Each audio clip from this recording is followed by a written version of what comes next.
आज गजपति जिला अंतर्गत मोहना ब्लॉक स्तरीय सुभद्रा शक्ति पारंपरिक खाद्य प्रस्तुति प्रतियोगिता स्थानीय विजु पट्टनायक कल्याण मंडप ठारे अनुष्ठित होता।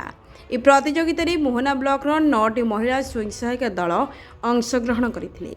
यह प्रतियोगिता मोहना ब्लॉक अंतर्गत मोहना ग्राम स्वयं सहायक दल block level federation Mohana Divyajyoti स्वयं सहायक दल केशरा जय माँ अन्नपूर्णा महिला दल मोहना दीप्तिमयी स्वयं सहायिका दल मोहना माँ मंगला शांति ग्रुप मालसपदर माँ सरस्वती महिला दल शिकुलीपदर ग्रामदेवी महिला दल उलियापदा मोहना ग्रामर ब्लॉक साहिर माँ मंगला महिला दल स्थानीय कॉलेज छकर माँ मंगला स्वयं सहायिका दल अंशग्रहण करते।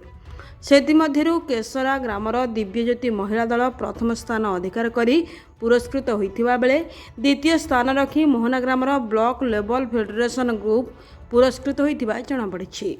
ए प्रतियोगिता रे मोहना गोष्ठी उन्नयन अधिकारी राजीव दास शिशु विकास अधिकारी समेत गजपति जिलूर मधुस्मिता प्रधान नोडाल अधिकारी भाव योगदान दे ब्लॉक लेवल कार्यक्रम को परिचालना करथिले। यह प्रतियोगिता राज्य सरकार मिशन शक्ति विभाग परिचालना करुवा देखा मिली। गजपति जिलूर मनीष कुमार पाणी रिपोर्ट गाइडलाइन अनुसार दुईटी एसएचजी एवं गोटे एसएचजी रु